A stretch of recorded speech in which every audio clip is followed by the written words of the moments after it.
Hello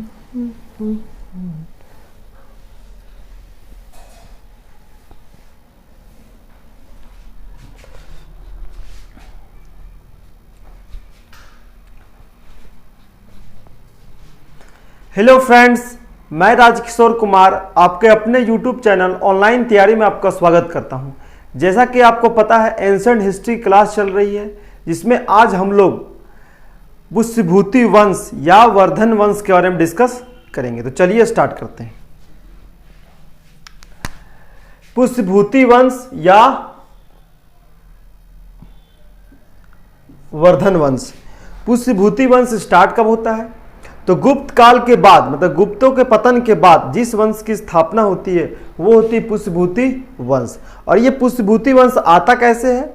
तो गुप्त शासक स्कंदगुप्त के बाद जितने भी गुप्त शासक हुए, पुरुगुप्त, भानुगुप्त, वेणुगुप्त, विष्णुगुप्त, तो सारे शासक दुर्बल और अयोग्य थे। तो उसका फायदा उठाकर पुष्यभूति नामक व्यक्ति एक नए वंश की स्थापना करता है और अपने ही नाम पर पुष्यभूति वंश की स्थापना करता है। तो चलिए देखते कैसे है। पुष्यभूति गुप्त राजाओं की दुर्बलता का फायदा उठाकर, पुष्यभूति गुप्त राजाओं की दुर्बलता का फायदा उठाकर क्या किया? एक नए वंश की स्थापना करता है। कहां पे करता है? तो पूर्वी पंजाब, हरियाणा में अपनी सत्ता स्थापित करता है। तो पुष्यभूति नामक व्यक्ति गुप्त शासकों के दुर्बल शासक जो उभरकर सामने आए स्कंदगुप्त के बाद, तो उसका फायदा उठाकर पूर्वी पंजाब, कहां पे? हरियाणा में अपनी पहली सत्ता स्थापित करता है। तो उस सत्ता स्थापित करता है, तो उस वंश का नाम पुष्यभूति वंश नाम रखता है। तो संस्थापक कौन हुए? पुष्यभूति हुए। और राजधानी कहां मनाता है? राजधानी थानेश्वर को मनाता है। थानेश्वर है कहां? तो हरियाणा में। तो हरियाणा में एक थानेश्वर जगह है, वहां पर पुष्यभूति नामक व्यक्ति अपने वंश का, कौन वंश? पुष्यभूति वंश का राजधानी बनाता है थानेश्वर को। ठीक है। और इसे थानेश्वर का पुष्यभूति वंश भी कहते हैं। ये पुष्यभूति वंश है, इसे थानेश्वर का पुष्यभूति वंश भी कहते हैं। क्यों कहते हैं? क्योंकि राजधानी थानेश्वर को बनाया था। और ये पुष्यभूति वंश की जानकारी कहां से मिलती है? तो जानकारी मिलती है बाण भट्ट की एक पुस्तक है, जिस पुस्तक का नाम है हर्षचरित। तो बाण भट्ट की पुस्तक हर्षचरित से यह जानकारी मिलती है कि पुष्यभूति वंश था। कहां पे था? तो हरियाणा में था। ठीक है। अब पुष्यभूति वंश के प्रमुख राजा कौन हुए? तो देख लेते हैं। तो प्रमुख राजा प्रभाकर वर्धन गद्दी पर बैठता है 580 ईस्वी में। कहां की गद्दी में? तो हरियाणा की गद्दी में, तो थानेश्वर की गद्दी पर बैठता है। कौन? तो प्रभाकर वर्धन। इसने उपाधि कौन सी धारण की? तो परम भट्टारक और महाराजा धीराज की उपाधि धारण करके थानेश्वर की गद्दी में प्रभाकर वर्धन 580 ईस्वी में बैठता है। इसकी पत्नी का नाम क्या है? तो पत्नी का नाम है यशोमती। और उस पत्नी से इसके 3 संतान होते हैं। कितने होते हैं? 3 संतान होते हैं। बड़े बेटे का नाम राज्यवर्धन, उससे छोटे बेटे का नाम हर्षवर्धन, और एक पुत्री होती है जिसका नाम राज्यश्री होता है। एक पुत्री है जिसका नाम राज्यश्री। 2 पुत्र और एक पुत्री। बड़े बेटे का नाम राज्यवर्धन, छोटे बेटे का नाम हर्षवर्धन और एक पुत्री राज्यश्री। प्रभाकर वर्धन क्या किया? आगे देखते हैं। जब पुष्यभूति वंश चल रहा था तो उसके समकालीन 3 वंश चल रहे थे। कितने वंश चल रहे थे? 3 वंश। कहां कहां चल रहे थे? तो यूपी, कहां पे? कन्नौज के यूपी में। कन्नौज यूपी में है।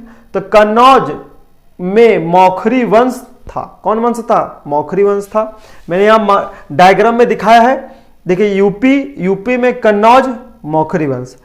हरियाणा में थानेश्वर था ही था। तो जब हरियाणा में थानेश्वर वंश चल रहा था तो उसी के समकालीन यूपी में, मतलब कन्नौज के यूपी में मौखरी वंश चल रहा था। एमपी में मालवा शासक देवगुप्त का शासन था। बिहार में बंगाल में गौड़ नरेश शशांक का शासन था। तो 3 क्या थे, समकालीन थे, किसके, पुष्यभूति वंश के। कौन कौन, कन्नौज में मौखरी वंश, कितने वंश, 3 वंश, मौखरी वंश, इधर मालवा शासक देवगुप्त, और बंगाल के गौड़ नरेश शशांक था। तो मैंने यहां लिखा है कि कन्नौज में मौखरी वंश था, मगध और मालवा में गुप्त शासक का शासन था, और बंगाल में गौड़ नरेश शशांक का शासन था। तो कहने का मतलब पुष्यभूति वंश के साथ साथ 3 समकालीन वंश चल रहे थे। नेक्स्ट देखते हैं, प्रभाकर वर्धन अपने साम्राज्य को विस्तृत करने के लिए क्या किया, तो अपनी स्थिति सुदृढ़ करने में, अपनी स्थिति को सुदृढ़ करने के लिए अपनी पुत्री, क्या नाम, राजश्री, तो अपनी पुत्री राजश्री का विवाह किससे कर दिया, तो मौखरी वंश के एक शासक जिसका नाम है ग्रहवर्मा, तो अपनी पुत्री का विवाह मौखरी वंश के शासक ग्रहवर्मा से कर दिया। मैंने यहां लिखा अपनी स्थिति को सुदृढ़ करने के लिए, कौन, तो प्रभाकर वर्धन अपना साम्राज्य को फैलाने के लिए अपनी पुत्री का विवाह, राजश्री का विवाह मौखरी वंश के शासक ग्रहवर्मा मैंने लिखा ग्रहवर्मा से कर दिया। जब ग्रहवर्मा से कर दिया तो उसका भी साम्राज्य किसका हो गया, प्रभाकर वर्धन का। तो अपना साम्राज्य को फैलाने के लिए अपनी पुत्री का विवाह किसी दूसरे वंश के शासक से कर देता है। किस वंश के शासक रहता है, तो मौखरी वंश के शासक, कहां पे शासन रहता है, यूपी कन्नौज में। क्या नाम है, ग्रहवर्मा। तो प्रभाकर वर्धन का दामाद ग्रहवर्मा। अब आगे देखते हैं, पश्चिमी सीमा में हुनों का आक्रमण होता है। हुन सबसे पहले आक्रमण कब किया था, स्कंदगुप्त में, और स्कंदगुप्त उसको खदेड़ दिया था बाहर। इसके बाद लगातार आक्रमण होते रहा। तो पश्चिमी सीमा में हुनों का आक्रमण होता है। अब हुनों का आक्रमण होता है तो प्रभाकर वर्धन बूढ़े हो जाते, वो सक्षम नहीं होते कि वो पश्चिमी सीमा में जाकर हुनों से लड़े। तो वो क्या करते हैं, तो वो अपने बड़े बेटे राजवर्धन को हुनों से सामना करने के लिए भेजता है। तो हुनों का आक्रमण को रोकने के लिए अपने बड़े बेटे राजवर्धन को कहां पे भेजता है, तो पश्चिमी सीमा में भेजता है। प्रभाकर वर्धन बूढ़े हो जाते हैं, तो उसी क्रम में उसकी मृत्यु हो जाती है, किसकी, प्रभाकर वर्धन की। और जब प्रभाकर वर्धन की मृत्यु हो जाती है तो थानेश्वर का गद्दी क्या हो गया, खाली। तो जब थानेश्वर का गद्दी खाली हो गया तो गद्दी पे कौन बैठेगा, तो प्रभाकर वर्धन का बड़ा बेटा, कौन, राजवर्धन।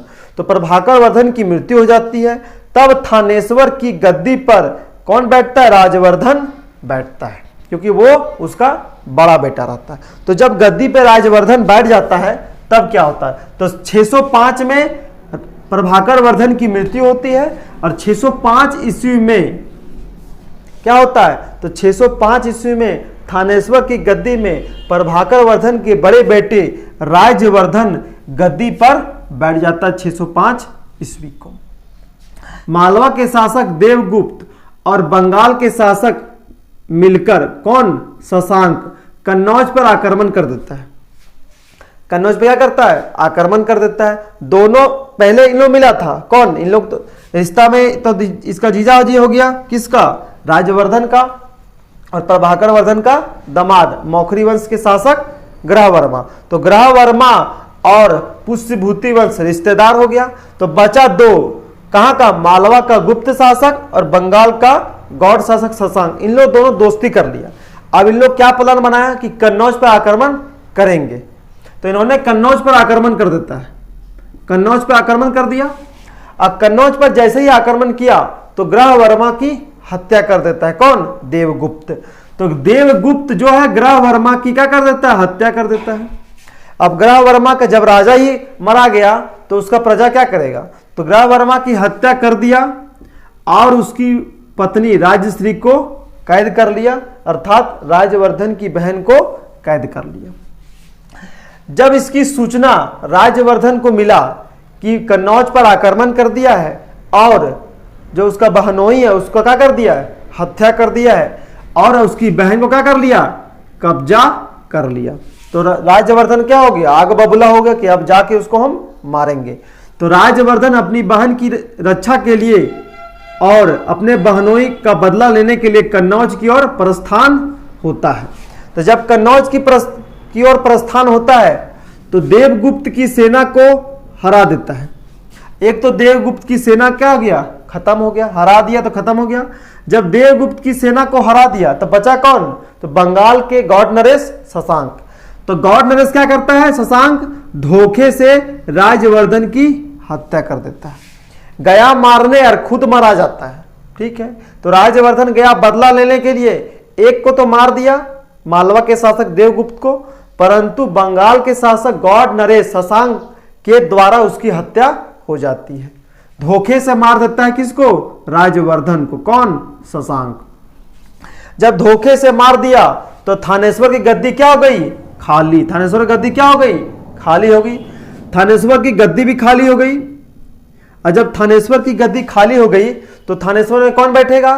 तो प्रभाकर वर्धन का छोटा बेटा हर्षवर्धन, मतलब राजवर्धन का छोटा भाई हर्षवर्धन 606 ईस्वी में थानेश्वर की गद्दी में बैठ जाता। जब बड़ा भाई की मृत्यु हो गई तो क्या करेगा? तो थानेश्वर की गद्दी में हर्षवर्धन बैठेगा। तो जब बड़ा भाई की मृत्यु हुई अर्थात शशांक ने उसको मार देता है, तब हर्षवर्धन की आयु 16 वर्ष रहता है।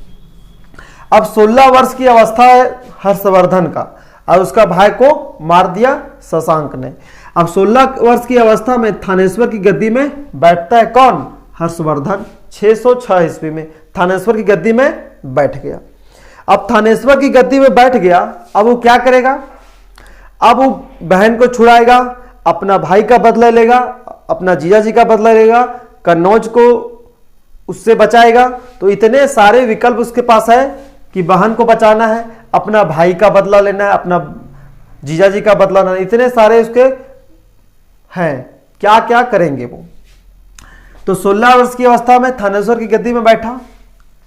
अब उसको चुनौती क्या क्या है कि बहन का बदला लेना है, ठीक है, जीजा जी को मारा उसका बदला लेना है, भाई को मारा उसका बदला लेना है, तो बहन को जो कैद कर लिया उसको छुड़ाना है। तो बहन को बचाने के लिए कन्नौज गया कौन? हर्षवर्धन।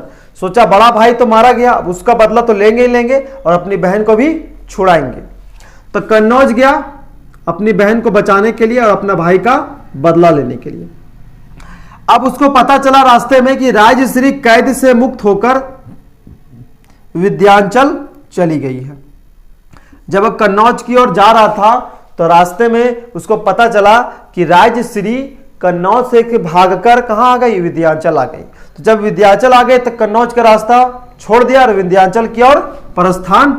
कन्नौज जा रहा था, रास्ते में पता चला कि राजश्री कैद से मुक्त होकर विंध्याचल चली गई है। तो क्या कहां जाएगा हर्षवर्धन? विंध्याचल जाएगा। और विंध्याचल में जब वो पहुंचा तो उसको पता चला कि मेरी बहन कौन? राजश्री सती होने जा रही थी, अर्थात मरने जा रही थी। तो उसको किसी तरह बचाया हर्षवर्धन। बचा के वापस कहां पे पहुंचा? कन्नौज पहुंचा। जब कन्नौज पहुंचा तो राजश्री का कोई पुत्र था नहीं, तो कन्नौज की गद्दी पे कौन बैठेगा? तो कन्नौज की गद्दी पे हर्षवर्धन बैठ गया। किसकी सहमति से? तो कन्नौज के सभी मंत्रिमंडलों के सहमति से यह फैसला हुआ कि राजश्री का कोई संतान है नहीं, तो उसका भाई ही हर्षवर्धन कन्नौज की गद्दी पर बैठेगा। तो हर्षवर्धन कन्नौज की गद्दी पर बैठ दिया और 16 वर्ष की अवस्था में थानेश्वर की गद्दी में भी बैठा था। तो कन्नौज की गद्दी में बैठ गया तो उन्होंने क्या किया? तो जो राजधानी यहां पे थानेश्वर था उसको चेंज कर दिया और राजधानी कन्नौज को बनाया। तो क्वेश्चन यहां पे यह सकता है कि थानेश्वर से राजधानी कन्नौज किसने किया? तो हर्षवर्धन ने किया। ठीक। अब नेक्स्ट क्या है? अब मगध का राजा जो देवगुप्त था उसके बाद जितने भी शासक आए उसके बाद उसने क्या किया? तो हर्षवर्धन की अधीनता को स्वीकार कर दिया। या तो मेरे अधीन काम करो या तो हम उस पर आक्रमण करेंगे। ये बात चला तो वहां के शासकों ने क्या किया?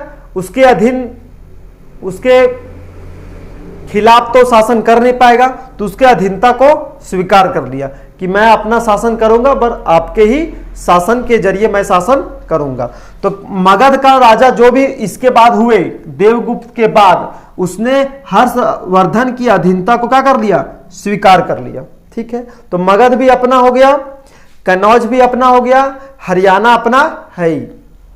अब आगे देखते हैं अब उसका विस्तार किन किन क्षेत्रों में हो गया? राजस्थान, ठीक है, जब हरियाणा है तो राजस्थान भी हो गया, पंजाब हो गया क्योंकि पूर्वी पंजाब मतलब हरियाणा, यूपी कहां पे, कन्नौज मौखरी वंश यहां पे गद्दी पे बैठा, कन्नौज का मतलब यूपी, यूपी गद्दी में बैठा। बिहार, यूपी बिहार में किसका शासन था, तो यूपी और बिहार में मौखरी वंश का ही शासन था, तो यूपी भी हो गया, बिहार भी हो गया और पंजाब और राजस्थान भी होगा। बचा नीचे, अब क्या बचा नीचे, जैसे दक्षिण की ओर बढ़ा, ऊपर तो हो गया सारे राज्य, अब जैसे आप सोचा कि हर्षवर्धन सोचा कि क्यों ना दक्षिण की ओर भी अपना साम्राज्य फैलाएं, तो दक्षिण की ओर बढ़ा, नर्मदा नदी के नीचे बढ़ा, तो वहां सामना हुआ एक शक्तिशाली राजा से। अब वो शक्तिशाली राजा कौन था, तो वो चालुक्य वंश के राजा पुलकेशिन था, तो उसको सामना करना पड़ा एक शक्तिशाली राजा से। जितने भी शासक, जितने भी यहाँ पे आक्रमण किया या लड़ाई या जीता, वो सारे शक्तिशाली शासक नहीं थे, परंतु जैसे ही दक्षिण की ओर बढ़ा एक शक्तिशाली शासक से उसका सामना हुआ। ठीक है, वो शक्तिशाली शासक किस वंश का था, वो चालुक्य वंश का राजा था जिसका नाम पुलकेशिन था। ठीक है, अब आते हैं क्या हुआ, तो हर्षवर्धन के समय में चीनी यात्री हेन सांग 630 ईस्वी में भारत आया। क्या किया, तो 630 ईस्वी में चीनी यात्री हेन सांग हर्षवर्धन के शासनकाल में भारत आता है। और जब भारत आता है तो 15 वर्ष तक भारत में गुजारता है, 15 वर्ष तक भारत में रहता है, और उस 15 वर्ष के दौरान वह 6 वर्ष नालंदा विश्वविद्यालय में अपना पढ़ाई, मतलब नालंदा विश्वविद्यालय में 6 वर्ष तक पढ़ाई करता है। 15 साल रहा, उसमें से 6 साल नालंदा विश्वविद्यालय में बौद्ध शिक्षा प्रदान करता है। कौन, चीनी यात्री हेन सांग। अब हर्षवर्धन का दरबारी कवि कौन था, तो हर्षवर्धन का दरबारी कवि बाण भट्ट था, और बाण भट्ट ने पुस्तक लिखी, क्या नाम था, हर्षचरित और कादंबरी, और हर्षचरित पुस्तक में ही पुष्यभूति वंश के बारे में वर्णन है। तो दरबारी कवि बाण भट्ट जिसकी पुस्तक हर्षचरित और कादंबरी, और हर्षचरित में ही पुष्यभूति वंश का वर्णन। नेक्स्ट देखते हैं, इस वंश के जो शासक हुए कौन, हर्षवर्धन, जिसे अंतिम हिंदू सम्राट कहा गया प्राचीन इतिहास का। तो हर्षवर्धन को प्राचीन इतिहास का अंतिम हिंदू सम्राट कहा गया। ठीक है, तो अंतिम हिंदू सम्राट प्राचीन इतिहास का कौन था, हर्षवर्धन। हर्षवर्धन का दरबारी कवि कौन, बाण भट्ट। हर्षवर्धन के शासन काल में कौन से चीनी यात्री भारत आया था, तो हेन सांग। कितने वर्ष तक भारत में रहा, 15 वर्ष तक। कब आया, 630 ईस्वी में। नेक्स्ट देखते हैं, हेन सांग के अनुसार हर्षवर्धन की सेना कैसी थी, चतुरंगिनी थी। चतुरंगिनी का अर्थ क्या हुआ, चतुरंगिनी का अर्थ है पैदल सेना, रथ सेना, घोड़ा सेना और हाथी सेना। ये 4 प्रकार की सेना थी किसमें, किसके पास, हर्षवर्धन के पास। किसने कहा, तो हेन सांग। और हेन सांग के अनुसार उसके पास 60,000 हाथी और 1 लाख घोड़ा था। किसके पास, तो हर्षवर्धन के पास। नेक्स्ट देखते हैं, हर्षवर्धन नालंदा में कांसे का विहार बनाया। क्या बनाया, तो हर्षवर्धन ने क्या बनाया, तो कांसे का विहार नालंदा में बनवाया। हर्षवर्धन के 3 नाटक हैं, कौन कौन से हैं, तो प्रियदर्शिका, रत्नावली और नागानंद। तो हर्षवर्धन के 3 नाटक कौन कौन से, तो प्रियदर्शिका, रत्नावली और नागानंद। आगे बढ़ते हैं, हेन सांग की रचना का नाम क्या है, सीयूकी। जब वो 15 साल भारत में गुजारा तो सीयूकी के माध्यम से वो भारत के और पुष्यभूति वंश के बारे में उसमें बताया है। हर्षवर्धन को शिलादित्य के नाम से भी जाना जाता है। ठीक है, हर्षवर्धन को शिलादित्य के भी नाम से जाना जाता है। और हर्षवर्धन किसका उपासक था, तो शिव का उपासक था। शिव का उपासक हर्षवर्धन। नेक्स्ट है, हर्षवर्धन की 2 तांबे की मुद्राएं मिली। हर्षवर्धन की 2 तांबे की मुद्राएं मिली, कहां से मिली, तो एक तो नालंदा से मिली और दूसरी कहां मिली, तो दूसरी सोनीपत से मिली। कहां से मिली,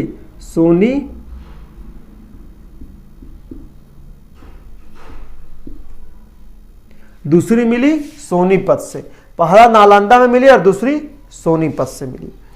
तो यहां हम लोगों ने देखा हर्षवर्धन जो सबसे इंपॉर्टेंट है, हर्षवर्धन अपनी बहन को छुड़ाकर कन्नौज की गद्दी पर बैठा और कन्नौज को अपनी राजधानी बनाया। जैसे दक्षिण की ओर बढ़ा कौन, हर्षवर्धन, वहां पे उसको शक्तिशाली शासक पुलकेशिन द्वितीय का सामना करना पड़ा, फिर वापस आ गया। शासनकाल में, किसके शासनकाल में, हर्षवर्धन के शासनकाल में हेनसांग भरत आया। हर्षवर्धन का दरबारी कवि बाणभट्ट। इसके बाद हेनसांग के अनुसार उसकी सेना चतुरंगिनी थी। इसके बाद हेनसांग की रचना सीयू की। मैंने यहां मानचित्र के द्वारा समझाया है, देखिए यहां पे ये मानचित्र है। सबसे पहले इसी में पुष्यभूति वंश को समझना है। पुष्यभूति वंश यहां पे हरियाणा में, थानेश्वर का पुष्यभूति वंश या वर्धन वंश क्यों कहते हैं, क्योंकि दिख रहे हैं हर्षवर्धन, राजवर्धन, प्रभाकर वर्धन, इसलिए इस वंश को वर्धन वंश कहते हैं। इस मानचित्र में समझना यह है कि यहां पे हर्षवर्धन वंश है अर्थात वर्धन वंश है, थानेश्वर का पुष्यभूति वंश। इसी के समकालीन कन्नौज जो यूपी में, वहां पे क्या चलता है, मौखरी वंश। तो हर्षवर्धन का हरियाणा भी हो गया, यूपी कन्नौज का मौखरी वंश भी हो गया। यह है बंगाल, क्या है, बी से बंगाल का गौड़ नरेश शशांक यहां पे निवास करते हैं, यहां पे इसका शासन नहीं हुआ। और एमपी मालवा शासक देवगुप्त, इसको मारकर यहां पे शासन करते। इसको कौन मारा था, तो हर्षवर्धन का भाई राजवर्धन ही इसको मारा था। तो एमपी भी हो गया किसका, हर्षवर्धन का, यूपी हो गया, हरियाणा हो गया। इसके बाद कहां पे, राजस्थान भी हो गया, पंजाब भी हो गया। ये सारे क्षेत्र किसके हो गए, हर्षवर्धन के। तो ध्यान देने योग्य बात यह है कि जब हर्षवर्धन पुष्यभूति वंश चल रहा था तो उसी के समकालीन 3 वंश और चल रहे थे, मौखरी वंश, मालवा शासक देवगुप्त और बंगाल के गौड़ नरेश शासक शशांक ने क्या कर दिया था, बोधि वृक्ष को कटवा दिया था। एक इंपॉर्टेंट क्वेश्चन कि शशांक ने बोधि वृक्ष, गौतम बुद्ध या बोधि वृक्ष को कटवा दिया था, कौन, शशांक ने। तो हम लोगों ने आज देखा वर्धन वंश और पुष्यभूति वंश में सबसे मेन क्या है, तो हर्षवर्धन के बारे में इतने सारे इंपॉर्टेंट फैक्ट है जिसको आप इसको रिवीजन कर सकते हैं। तो आपको वीडियो कैसे लगी, अगर वीडियो आपको पसंद आए तो वीडियो को लाइक करें, चैनल को सब्सक्राइब कर ले और वीडियो से रिलेटेड कोई सुझाव देनी है तो कमेंट बॉक्स में लिख के जरूर दें। फिर मिलते हैं नेक्स्ट वीडियो में, तब तक के लिए बहुत बहुत धन्यवाद। लव यू ऑल, जय हिंद।